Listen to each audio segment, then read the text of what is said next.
Today we're going to continue our topic of last class, which was trying to understand theodicy, trying to understand the existence of evil. And what our class will aim to do today is to go over some of the classical doctrines of Islam, some of the schools of theology that have already attempted to answer this issue in the last 14 centuries. Now, before we even begin, I want to teach you the methodology of research, which is, you all know this from your own high school and undergraduate years. When you have a problem, we have a problem of trying to understand evil, you always begin by seeing how previous intellectuals, previous scholars attempted to solve that problem. Because generally speaking, almost every issue that you're going to be asking, you're not the first human being to ask. And so rather than start from scratch, rather than reinvent the wheel, you should see what the literature already says, see what previous groups have said, and then after you have done a survey, you can assess, has enough research been done that satisfies you? Or do you think there's still more that needs to be done? So the question of evil, the question of theodicy, is not a new question, as I've explained. In fact, it goes back, as I explained, thousands of years. Therefore, various Muslim groups have attempted to solve this problem throughout their writings. So today I'm going to give you a quick crash course about 3 of the earlier groups. And when I give these 3, obviously, many caveats. Firstly, there's many other groups. Obviously, in the history of Islam, there's many groups. Secondly, the fact that I'm mentioning other groups doesn't mean I endorse them, okay? And thirdly, this is a quick crash course. Each one of these you can spend a lot of time doing. Now, I want to ask you a question. What are some of I talked about the positives of looking at past research. What are some of the negatives that might happen when you attempt to answer a question by going to past answers? What are some of the negatives that might potentially happen as a researcher? Who can tell me? Yes.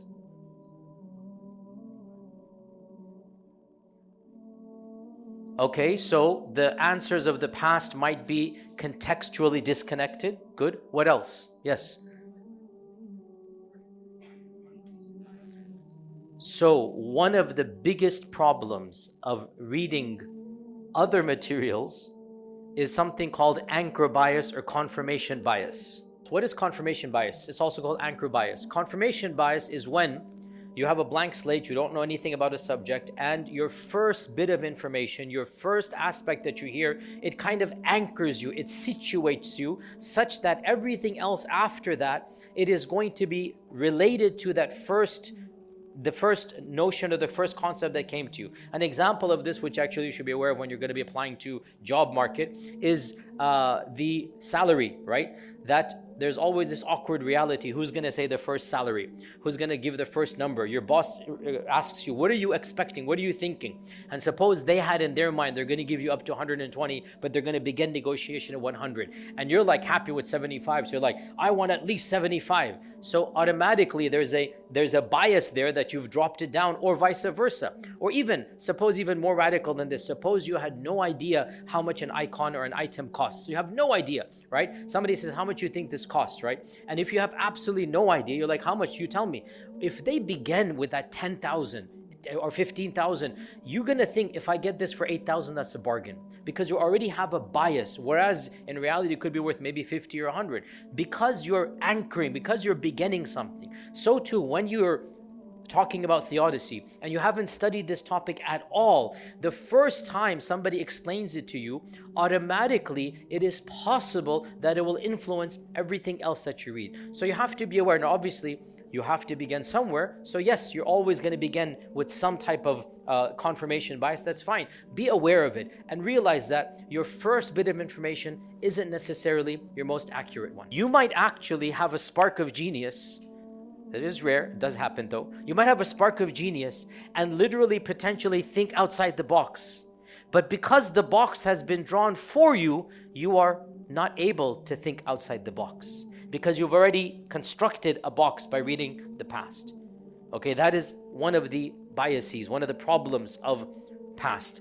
And of course, it is a necessary problem. There's no way around it because you have to do that. You just have to be aware, that's all, right? Because a part of this class is to teach you how to think critically.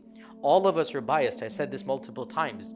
The least biased person is the one who recognizes his or her biases. All of us have inherent biases. The least biased person recognizes the biases so that they can begin to grapple with them. Another issue or problem that comes when you read past research, and this is unique to the type of context we are doing, is sectarian bias. So I'm going to present to you three madhabs of aqeedah: the Mu'tazila, the Asha'ira, and the Athariyya. There are more than these. I'm going to present to you three philosophical, theological schools. This represents a massive problem. We're going to come back to this problem in our series of lectures, and that is the problem of figuring out the minute details of truth within the truth of Islam, right? As a default, we are Sunni. I'm assuming all of you are Sunni. If not, you're welcome to come, no problem. But you should know that generically we are Sunni. I am Sunni. As a default, that is my paradigm. Now, this represents another issue of research. How independent can you be when you've already decided that you're going to follow the Sunni paradigm? That is another issue you need to take into account. Is it wrong to follow a group that you belong to? Not inherently, no, because in the end of the day, you are not able to become a top-notch researcher in every single field. So you must delegate authority to people whom you trust. And so if you have come to the conclusion that, generically speaking, the Quran, the Sunnah, respect of the Sahaba, this is how I live my life, well, that's Sunnism. Now, in this very intricate issue of theodicy, you come across the Mu'tazila said this, I'm just saying the 12ers said this, the Ibadi said this, the Zaydi said this, the Sunni said this. Frankly, I'm telling you, it is safer for you to just jump and say, I'm just going to follow Sunnism, even if I don't fully understand everything. It's okay to make taqleed. It's okay. You don't have to be in fact, you cannot be a mujtahid in every single field, right? Just like in medicine, if you're not a doctor, you follow the doctor. In engineering, in architecture, if you're not a specialist, whatever the plans come from the building, and if it's an expert and you trust, well then unless you find another expert, you will just follow that person. Now when it comes to sectarianism, it's a little bit more difficult because we've already committed to a sect. Nonetheless, I don't see it a problem to teach you other schools, and then you can at least acknowledge and see that every school is grappling with this issue in its own paradigm. So with that rather lengthy caveat, I'm going to quickly go over three paradigms. The first of them is the Mu'tazili paradigm. Why did I begin with the Mu'tazila? The Mu'tazila are the first theologically constructed school of Islam. You will say, I thought that was Sunnism, and I'll respond, nope. Historically, the first group that systematically developed what is recognizable theology are the Mu'tazila. Sunnism was a reaction to the Mu'tazila. Sunnism was forced to fill in the gaps or to counter what the Mu'tazila wrote. That doesn't mean it's right and wrong. I'm just telling you, historically speaking, the first group of intellectuals who started thinking about these issues and started elaborating on them, that group eventually became known as the Mu'tazila. And of course, we're going to come back to these groups over and over again because we have to. It's a part of knowing our history. In a nutshell, when Islam first conquered the remnants of the Byzantine Empire, they came across Christian theologians, right, who followed Melkite Christianity, who followed Byzantine Orthodox Christianity, and the controversies that were occurring within that spectrum were transferred over to Islam. And those controversies dealt with predestination, free will. They dealt with the nature of God and the attributes. And that's exactly what happened with Islamic theology then. Islamic theology became also concerned and obsessed with free will and determination. And Islamic theology also became obsessed with and concerned about the attributes of God. And so the Mu'tazila, by and large, viewed the Byzantine Christian theologians as being role models. They wouldn't say that, but in the end of the day, they admired them. So the Mu'tazila kind of sort of Islamicized what they were saying. Instead of God the Father, they said Allah, instead of this. And they started basically preaching a theology that eventually became, this is again, they weren't yet called Mu'tazila. Eventually it became what is called Mu'tazili Islam. Now in response, the scholars who weren't exposed to Byzantine theology were scratching their heads. This doesn't sound Quranic to us. It doesn't sound like our tradition. So they extrapolated what eventually became Sunnism. Does that make sense? Okay. Now I'm being very simplistic, but this so that we understand. Now even Sunnism has multiple strands, as we're going to come to. Let's begin with the Mu'tazila. The Mu'tazila, what they conceived of God, their primary emphasis of God was that God was a just being. God did everything fair and square. Everything must be fair. So they gave primacy to the doctrine of Allah having adl, Allah being just. And this implied that Allah Azza wa Jal had delegated to mankind their actions. Allah is not in charge of us directly. He's indirectly in charge, but Allah has given us a mini power to do as we please. Because the Mu'tazila argued, it's not fair. This is all predetermination, predestination, qadr. It's not fair that Allah forces you to do something and then rewards you or punishes you for it. That was their notion of, that's why the Mu'tazila denied qadr. The Mu'tazila affirmed free will, ultimate free will. And as you should all be aware of the arkan of Iman is we believe in qadr. And the Mu'tazila denied qadr because they said God is all just and God cannot, they use the word force. Sunnis don't use that word. Remember, another point you should learn. Anytime an opponent talks about you, they will exaggerate. They will use words or descriptions you're not very happy about. That's the reality. When your enemy talks about you, they might give half-truths and they're going to paint something that you did in a very negative light. That's the way the world works, right? So similarly, when the Mu'tazila describes Sunnis, they kind of sort of exaggerated. Sunnism doesn't say forced, but the Mu'tazila used the word. God cannot force you and then reward you or punish you. Therefore, God must allow you to have ultimate free will, and therefore, where does evil come from for the Mu'tazila? Who can tell me based on what I just said? From within us. Once you remove God as being the actor on this earth, like for humans, so then evil is generated by human beings. Human beings are the source of evil. Allah did not create evil according to them, but He allowed, He gave mankind the capacity. And mankind has that free will. And hence, if man does good, he shall be rewarded. And if man does evil, so man does evil, not God. If man does evil, then they will be held accountable. God knows but does not control. That's what the Mu'tazila said. God knows the future. He does not control the future. Hence, Allah is removed from the actual operating in the realm of human action.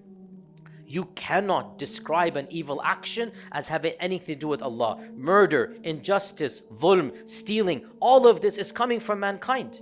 So Allah Azza wa Jal has nothing to do with evil. Now, they also said though, that because Allah is benevolent, because He is just, He must act in a manner that is always in the best interest of His creation. He must take care, He's obliged. He has a moral duty to take care of His creation. He has a moral duty to do what is just and to create a creation that is the best of all possible worlds. Therefore, if there is harm done by mankind to mankind, then God's justice requires that the evil person shall be punished and the one who was harmed shall be rewarded.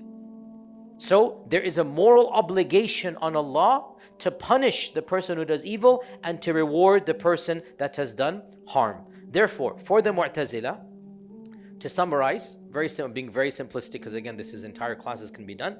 Since Allah is perfectly just and perfectly wise, He cannot will evil actions.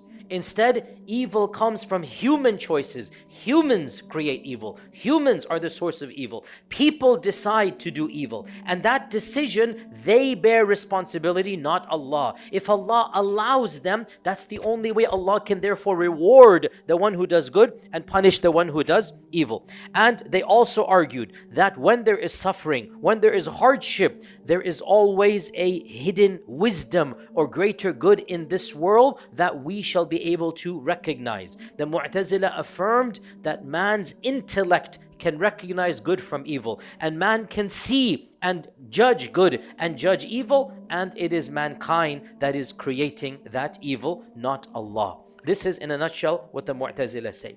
Why did Sunnis find this problematic? At first level, explanation, it sounds pretty interesting, pretty nice. It solidly solves the problem that mankind is in charge of evil, not God. So you solve theodicy by removing God from the picture.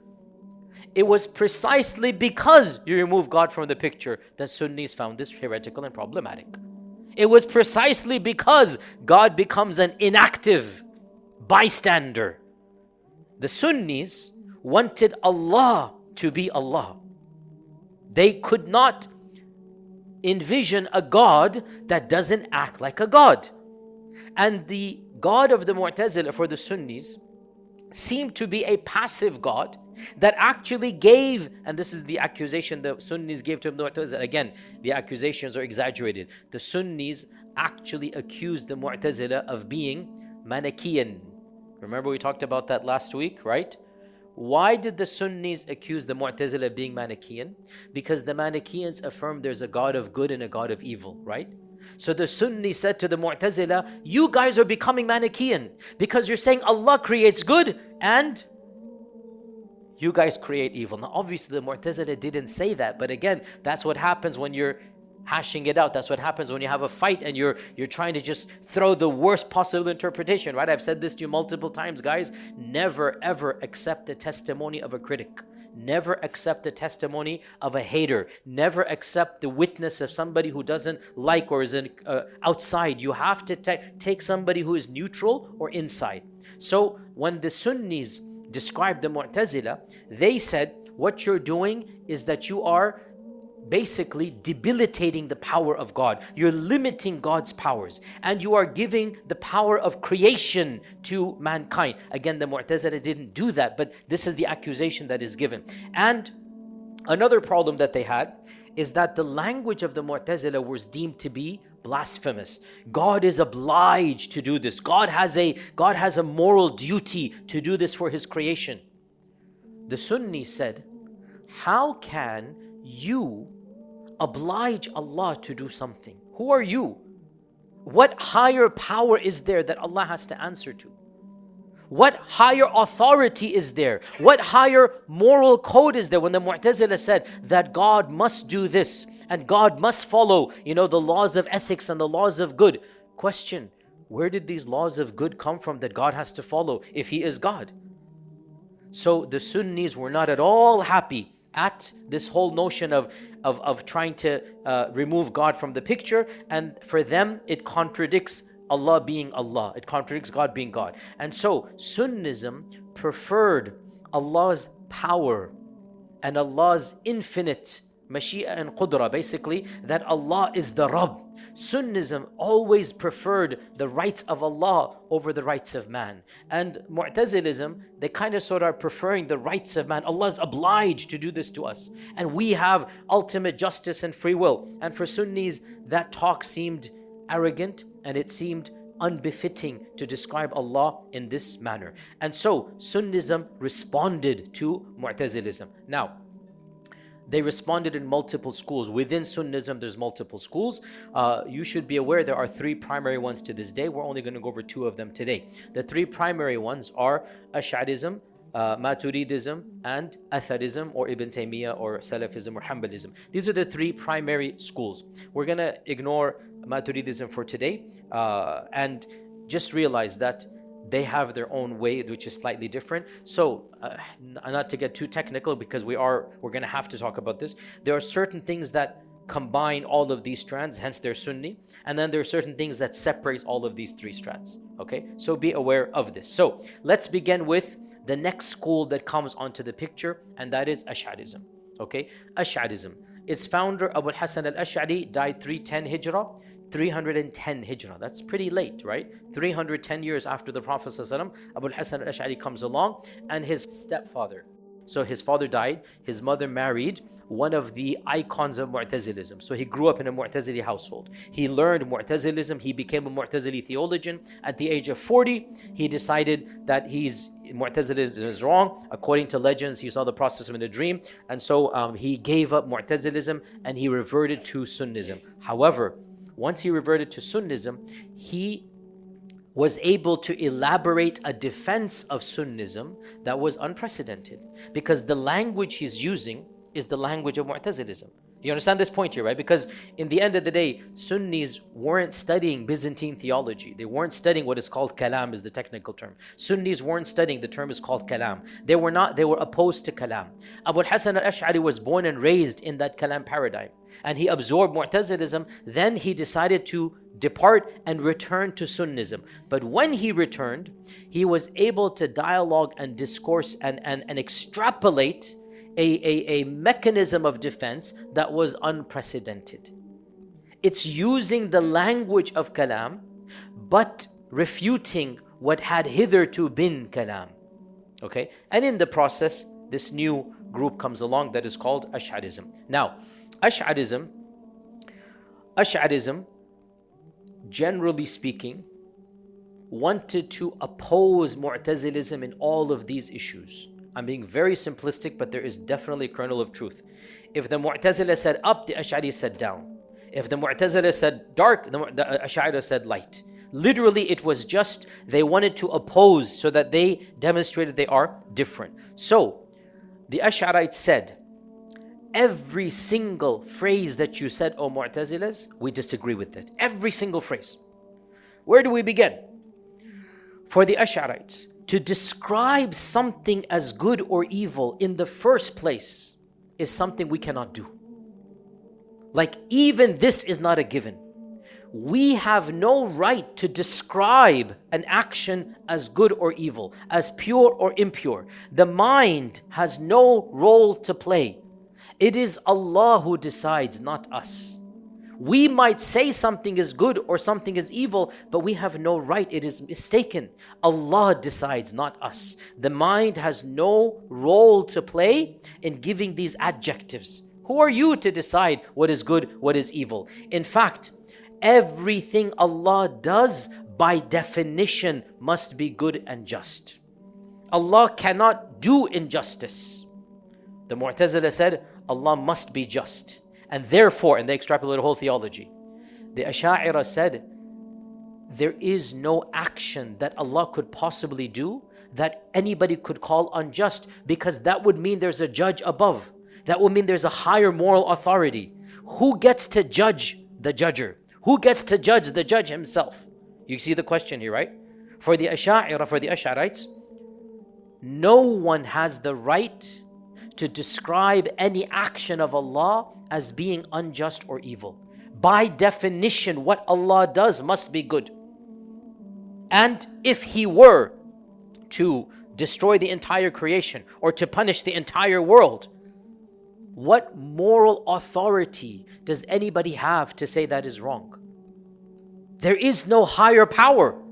When Allah is the creator, and Allah is the Rabb, and Allah is the Khaliq, and Allah Azza wa Jal is the one who initiates everything, then by what order or by what epistemology are you going to dare say that, astaghfirullah, Allah might commit an injustice when He does something? According to whom? According to which laws? According to which judge? So for the Ash'arites, in giving the efficiency, the power to Allah, they went all the way to the max, and they said, Allah is so powerful that there is nothing He could do that could possibly be described as being unjust. He has the right to do as He pleases. There are no values and judgments independent of what Allah Himself does. And there are no obligations upon Allah. So Allah can do as He pleases, and none have the right to judge Him. Therefore, since He doesn't have to answer to any other being, since He is the supreme God, evil as a concept perhaps doesn't even exist, because Allah has the right to do as He pleases. So humans are not the creators of their actions, because Allah is in charge. Whatever happens, happens directly by Allah. Allah causes everything. Allah causes the leaf to fall. Allah causes the drop of rain to go exactly where it goes. Allah Azza wa Jal is literally, effectively operating every atom of creation at every instance. And so this led actually the Ash'arites to have a claim that unless you are taught it or hear it, it sounds very bizarre. They denied something called causality. Causality means when you light a fire to cotton, everybody understands and believes the fire sets alight the cotton. When you throw a rock into the window, the rock breaks the window. This is called causality. In the Ash'arite theology, since Allah is directly in charge of every atom of creation at every instance, to say that the match was what caused the cotton ball to be set alight is a type of shirk. It is not the match that sets the cotton alight, it is Allah directly who happens to do it. You have an illusion of a causality. It is not the match that causes the cotton ball to be set aflame, it is Allah. But there are illusions that Allah has created, we call the laws of nature, and that's how we live our lives.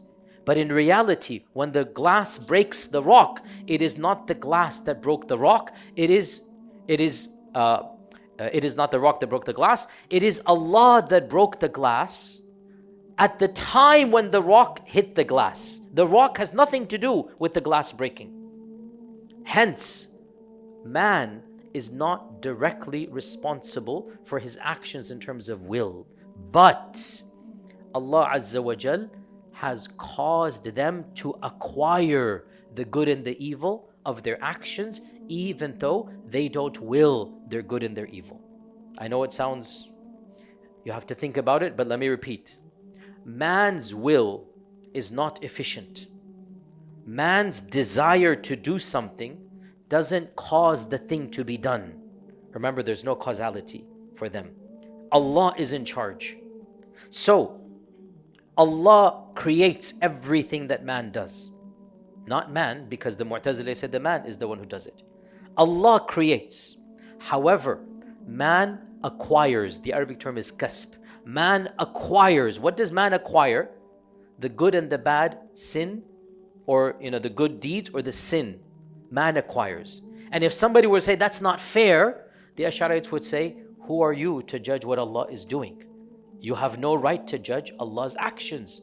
Allah Azza wa Jal does as He pleases. None have the right to question Him. He is the one who questions others. So, since humans don't cause their own actions, in this paradigm, Allah subhanahu wa ta'ala cannot be judged by human standards.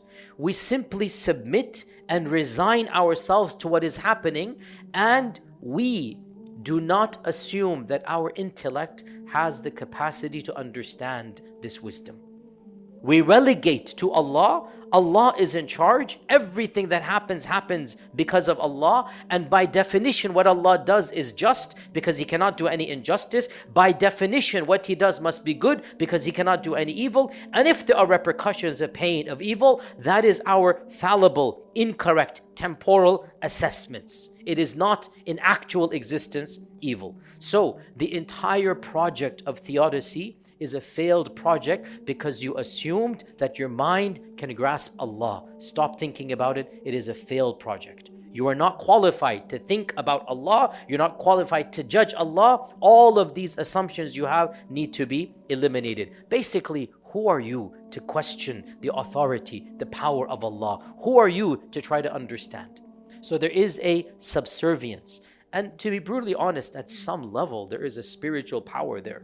at some level you have to admit that they're giving Allah ultimate supremacy. And of course that is really great, right? Of course it doesn't really solve for many of us the problem of theodicy, but for them they would say this problem should not be a part of your dialogue in the first place. It is your finite mind attempting to judge Allah subhanahu wa ta'ala. So for the Ash'arites, therefore, they wanted to address theodicy in a radically different manner, and that is by claiming that good and evil themselves are not comprehensible to the mind. When you say something is evil, right there you made a mistake. How could you say something is evil?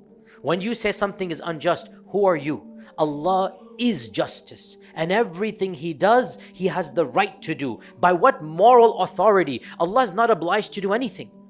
Who told you that Allah must do this and Allah must do that? And by the way, you have to admit there's an element of great, spirituality, because when you hear non-Muslims, when you hear atheists, when you hear people who are arrogant against God, they say it's not fair. I want this and I want that. I mean, even we even if we're not purely Ash'ari, you're like, who exactly are you to demand anything from Allah? What gives you the right to make all of these long list of demands? You are the makhluk, Allah is the khaliq. You are the marbub, Allah is the Rabb.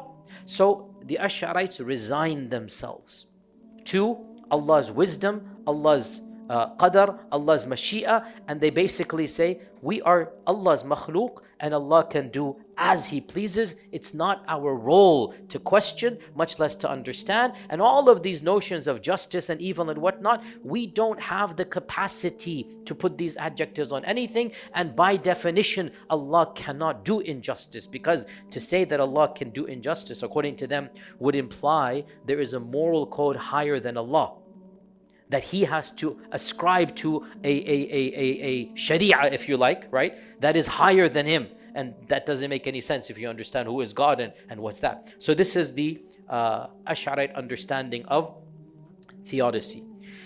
The understanding that we'll conclude with is that of Ibn Taymiyyah. Ibn Taymiyyah was the primary intellectual of the Athari school.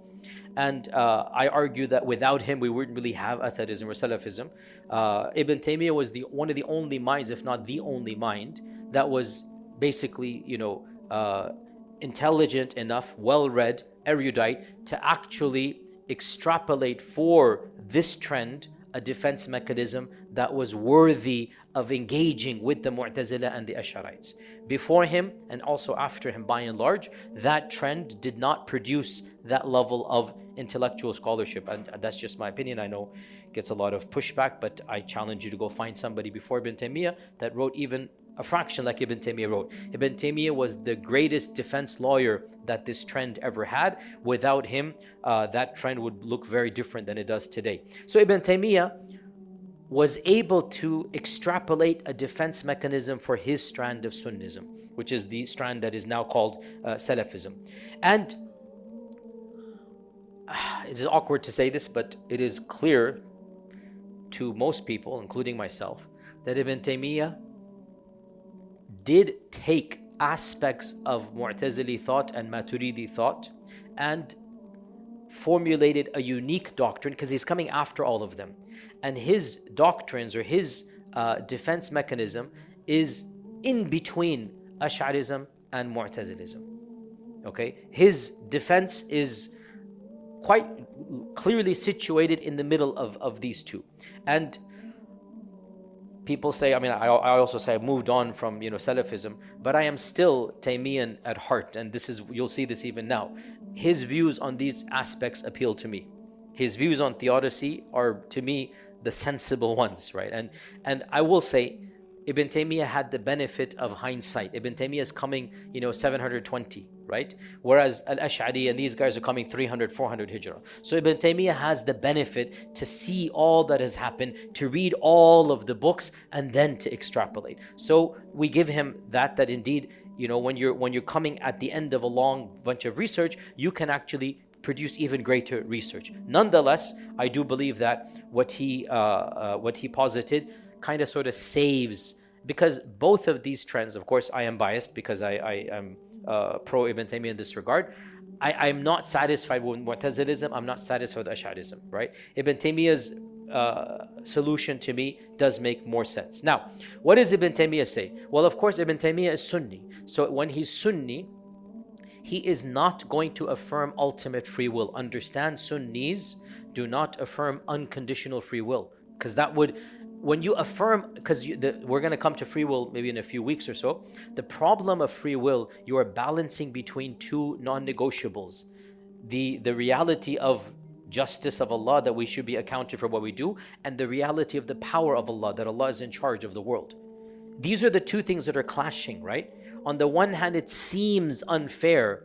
Why would Allah force us? On the other hand, when you strip that, then you're saying Allah Azza wa Jalla is letting us be mini gods. So there's no easy reconciliation. We're going to come to this later on. By the way, so even this issue of theodicy, it does have a direct relationship with free will and predetermination. You understand this point. So this is a crash course on these three groups. Memorize them. We're going to come back to these three groups when we talk about predestination, and I will assume then that you know these three groups and we won't have to go over them all over again. So what does Ibn Taymiyyah argue? Ibn Taymiyyah argues that of course Allah has the ultimate control. However, he posited, this is really interesting, there are two types of Allah willing something, Allah desiring something. When Allah desires something, when Allah says kun fayakun, when Allah wills something, in Arabic the irada, Allah's irada is not one category, it is two. This is something that solves a lot of problems. Allah's irada is two categories. The irada that is kawniyya and the irada that is shar'iyya. I'll explain both. Irada kawniyya. Allah wills something into existence, but the fact that it is willed into existence does not mean that Allah approves of it. Allah wills something into existence, but Allah willing it into existence does not mean Allah approves of it. Irada shar'iyya. Allah desires something to happen, but He does not will it into existence.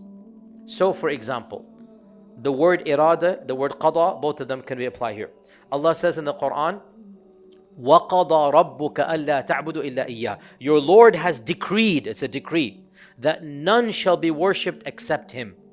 And your Lord has decreed you shall be good to your parents. وَبِالْوَالِدَيْنِ إِحْسَانًا. Question: is other than Allah worshipped on earth? Yes or no? Are people rude to their parents? Yes or no? So how do we understand that Allah is saying your Lord has decreed, Allah's qadar wa qada, Allah has made qada that only He shall be worshipped? How are other than Allah worshipped? Then in another verse Allah says فَقَضَاهُنَّ سَبْعَ سَمَاوَاتٍ. Allah made qada that there's going to be 7 heavens and 7 earths, and Allah created this and Allah created that.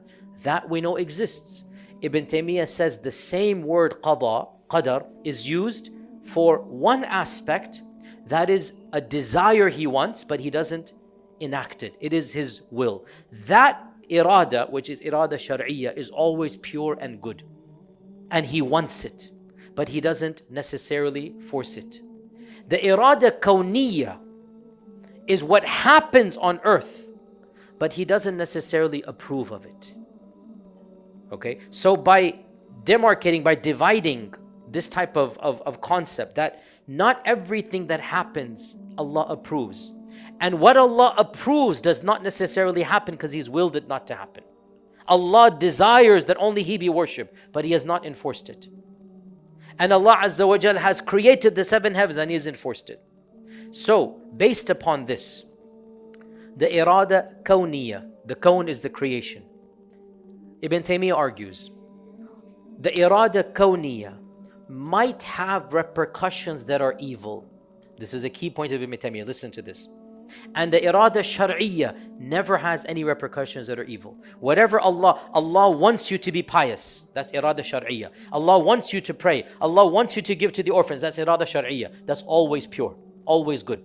Irada kawniyya, the one that happens, Ibn Taymiyyah says sometimes there are repercussions from that that are harmful or pure. But listen to this, even then, the good that will come, the sum total good that will come, will always be more than the sum total evil. Ibn Taymiyyah very forcefully argues there is no such thing as an irada kawniyya that is inherently evil and nothing but evil. In other words, he argues there is no such thing as pure evil in the first place. There are partial evils, and those partial evils have the potential to extrapolate from them more good than evil, more benefit than harm. And the believer is equipped to always maximize the good from the harm. What Iman does, what Islam does, what belief in Allah does, is it gives you the paradigm to always extrapolate more good from a situation than bad, more positive than negative. And hence, for Ibn Taymiyyah, there is no such thing as pure evil in this world. And the believer, now for the non-believer, sometimes an issue will have more evil than good, but even then there will also be some good. There's no such thing as pure evil. In fact, Ibn Qayyim took this to the logical conclusion. Ibn Qayyim actually has like 10-15 pages in one of his books where he says, even in the creation of Iblis, there is good. There is some good. He's not saying that there's nothing but good. He's saying even in the creation of Iblis, there is wisdom and good.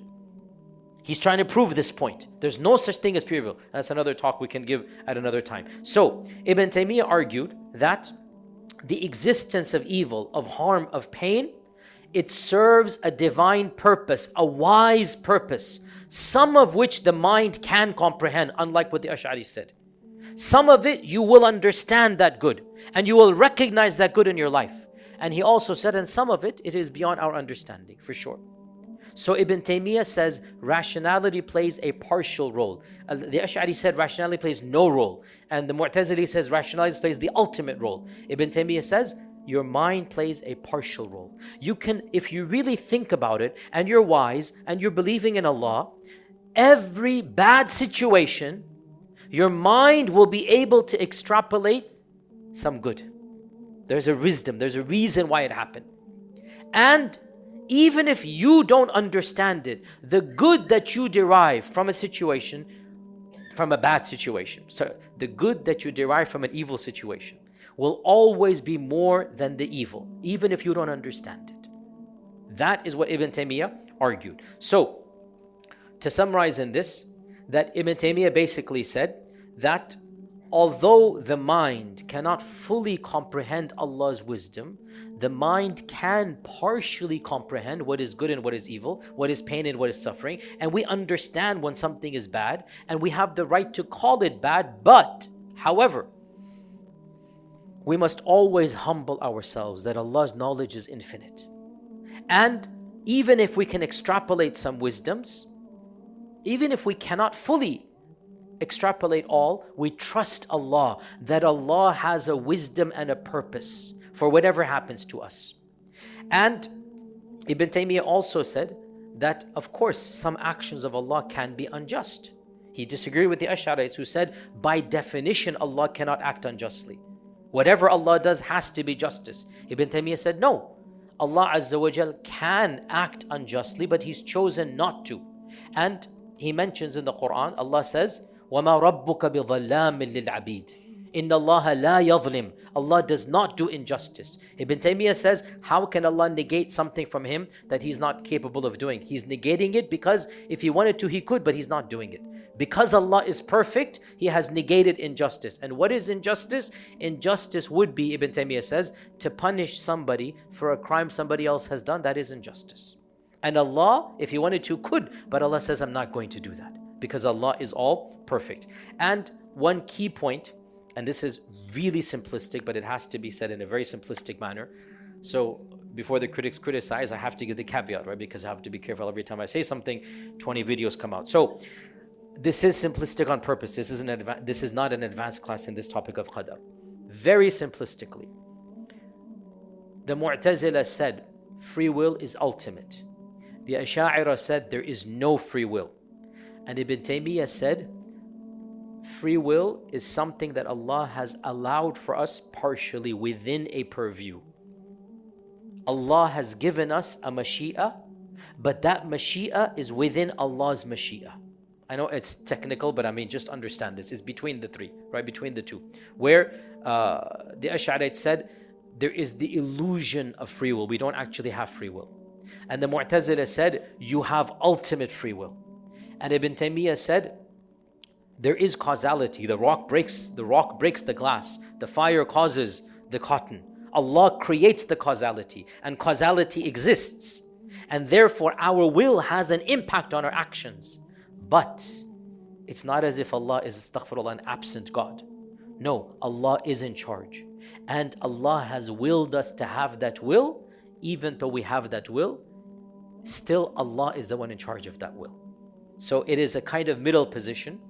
And I know that position isn't fully satisfying in terms of free will. We're going to come back to this point here. And with this, let me just finish off with one final paradigm, which is not that common at all. So we talked about the Mu'tazila, we talked about the Asha'ira, we talked about the Atharis. There are other paradigms as well. One of them is that of the philosophers, the falasifa. And the most famous philosopher of our tradition is Ibn Sina, Avicenna. Ibn Sina, all of you have heard of the name Ibn Sina. And Ibn Sina also discussed the issue of theodicy. I just thought I'd quickly summarize in 2-3 sentences. Ibn Sina, his version of God and of theodicy was radically different than that of any of these groups. Why? Because Ibn Sina was not believing in a God that we recognize as a God. I know that sounds blasphemous, but there's no other way to say this. Ibn Sina is not coming from the Abrahamic paradigm. The Abrahamic paradigm believes in a God that is living, hearing, seeing, that knows you. You reach out to Him, you make dua to Him. Allah can intervene in your life. Allah will create a miracle for you. Allah will do this and that. You're making dua. There's a connection. There's a God that is a part of your life. This is the Abrahamic God. Ibn Sina and the philosophers were what we would call deists. God created the world and let it be. God is not actively involved in our lives. God is not in charge of us. God doesn't even know we exist as individuals. And that's why Al-Ghazali and Ibn Taymiyyah and others, they said this is blasphemy. This guy is preaching doctrines that are against the Quran. They literally considered Ibn Taymiyyah's doctrines to be kufr. Al-Ghazali has a famous book about this, right? Because obviously that type of God, I mean, it's a different type of God. So obviously if you follow that, then your version of theodicy will be radically different, right? Radically different. For Ibn Sina, evil does not actually exist. It is simply the absence of good. And by the way, you still hear these motifs amongst modern philosophers. The same thing, you hear them, right? For Ibn Sina, evil is merely the absence of good. And the absence of good sometimes are caused by natural disasters and sometimes are caused by the immorality of mankind. And for Ibn Sina, the existence of evil is necessary to demonstrate the imperfection of the world, to imply that only God is all perfect. So the existence of the absence of good, which is evil, the existence of evil serves the highest purpose. Rather than it becoming a problem for theodicy, Ibn Sina flips the script. And he says we need evil, basically, to prove the world is imperfect and it requires a perfect creator. So for Ibn Sina, he also argued that, somewhat similar to Ibn Taymiyyah in this, is that there's no such thing as pure evil. And he actually gives the example of the lion and the gazelle. So the lion hunting the gazelle is evil for the gazelle, but it is necessary for the lion. So for Ibn Sina, in the grand scale of things, nothing is actually evil per se. There is just, relative evil. God has nothing to do with this creation. Rather, its existence, far from presenting a theological dilemma, actually requires us to believe in the dependency of the imperfect creation upon the perfection of the one creator that willed it into existence. And again, if you understand Ibn Sina's theology, Ibn Sina's version of God, so I don't want to go there today, so it's very complicated. If you ever read Ibn Sina's version of God, you will not recognize him as the God of the Quran. He is a power, a force. It's just Allah Azza wa Jal does not even will us into existence. He doesn't say kun fayakun for Ibn Sina. So creation is basically like a trickle down of a vast ocean is just trickling down. We are like the 10th order of creation. We are something far removed from the ultimate. And the fact that we're a trickle, a stream, the fact that we have pebbles and rocks and stones, it shows there is a perfect entity 10 steps away that brought about this imperfect stream, if you like, if I'm giving a very simple analogy, right? So for Ibn Sina, it was a very different understanding of theodicy, and he had no problem at all with it because he can flip the script and say, it actually proves for me that there must be a perfect entity out there, and that entity is called, God or Wajib al-Wujud. So with that, inshallah, we can open the floor for Q&A. Do we have some slides or any before we any questions from the hands? Anybody has raise your hands here? Bismillah. Yes, go ahead.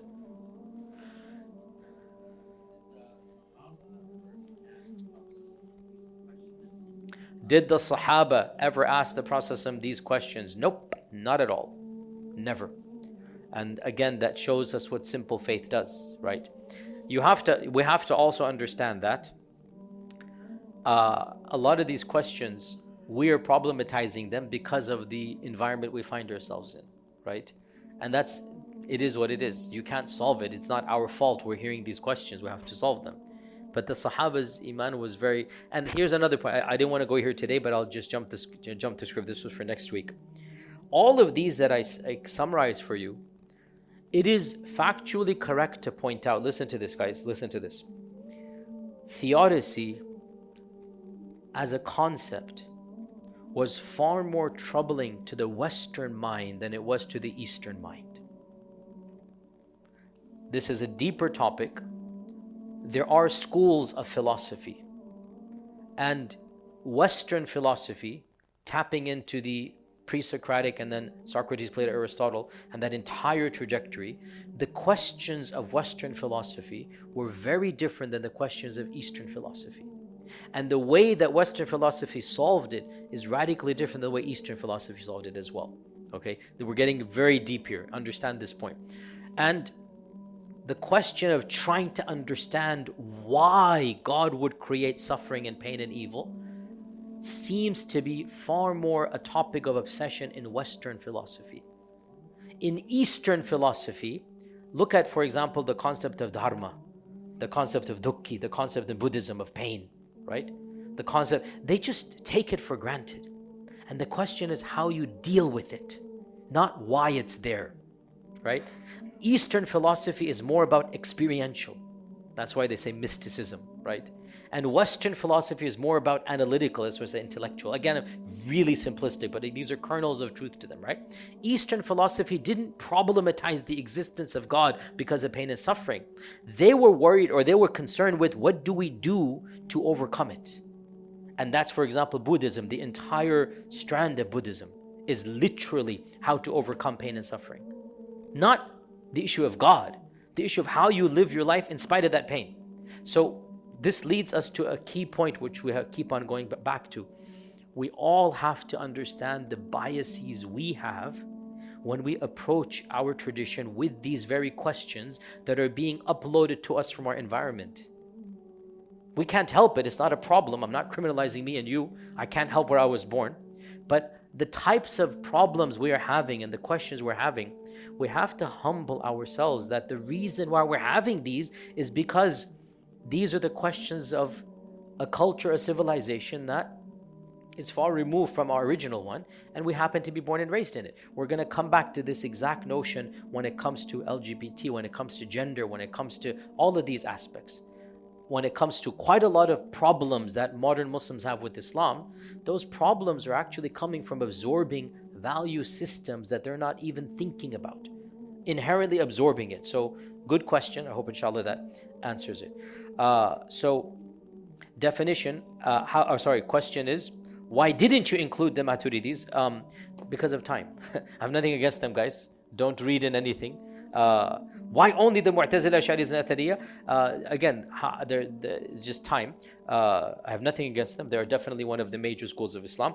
Number one. Number two, Ibn Taymiyyah and the Maturidis are very, very close to each other. So you can almost substitute Ibn Taymiyyah for Maturidis over here.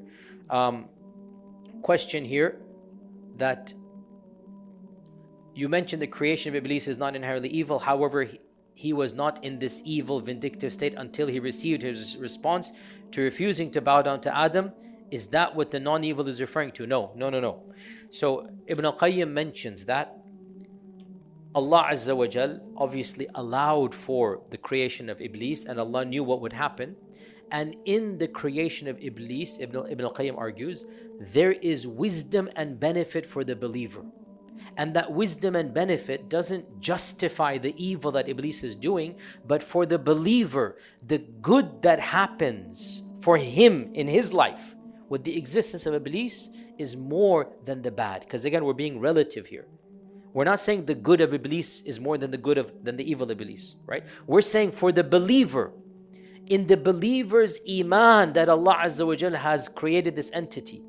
Ibn al-Qayyim mentions, for example, I have a long lecture somewhere online, The Wisdom of the Creation of Iblis, given almost 10 years ago. And this was summary of Ibn al-Qayyim. For example, Ibn al-Qayyim says, imagine if there were no enemy, there were no Iblis. Your guard would be let down to the level of complete annihilation. You would be destroyed. When you know there's an enemy that is constantly watching you, constantly wanting to attack you, automatically your defense mechanisms are going to be skyrocket high. Knowing there's an enemy watching you from a place that you cannot watch him from, and knowing that he's burning with rage and jealousy, and knowing that he wants to misguide you with these exact tactics that the Quran mentions. It is following shahawat, following shubuhat, waswasa, nisyan, all of these tactics in the Quran. Allah has told you the tactics of Iblis and the personality of Iblis. What more do you want? You know your enemy's psychology. This is training you to be even more powerful. And obviously, in fighting against Iblis, you will gain your reward and Jannah. Inshallah, let's finish up here. Final question. Let's see. Again, Maturidis again. Sorry guys, I did nothing against the Maturidis, man. It's like next time I better be careful. I'll skip the Ash'aris and just do Maturidis. So question here. I have a co-worker who's agnostic. He's interested in Islam. However, he keeps on asking, why does Allah allow suffering like genocide in Gaza? What is the easiest answer to explain to him? That's a very difficult question because there is no easy answer, and it really depends on the psychology and the theology of the person. Typically, I will answer this question with what I said to you last week. But again, there's no watertight, foolproof answer. It depends on the person you're talking to.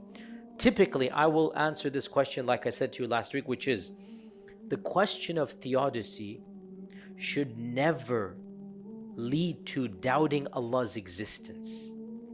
The max you can do is say, I don't understand the wisdom of why there is evil. It doesn't change the fact there is pain and suffering and there is a creation around us. If you can't understand why there's pain, you still must acknowledge there is a creation, and that means there's a creator. So to reject the creator because you cannot understand the wisdom of an aspect of creation makes no sense. The max you should do, humble yourself and say, I don't have an answer to this. Now let me see within the religions, because you're saying your friend is an agnostic, which means he doesn't believe in a God. And again, to reject Allah subhanahu wa ta'ala because you cannot understand why, not only have you still retained the problem of evil, it's still there, you have now created a much longer list of problems that you don't have an answer to, which is, why are you here? Who created you? What is the purpose of life? So I would simply say that stick with the basics and approach him with the understanding of, the simple understanding of, look around you. Allah says in the Quran, look at the creation. Don't you see? Is there any flaw? هل ترى من فطور? So use the simple Quranic arguments. You don't need complicated proofs to prove the existence of Allah. The creation proves there is a God. Then the question arises, which God is it and what should you do? And that's where you bring in the basics of Tawheed. Inshallah, with this, all the rest is fiqhi stuff which we don't want to get into, inshallah. So let us, inshallah, pause here for today, and inshallah we will continue bidhnillahi ta'ala next week. Jazakumullah khair. Assalamu alaikum wa rahmatullahi wa barakatuh.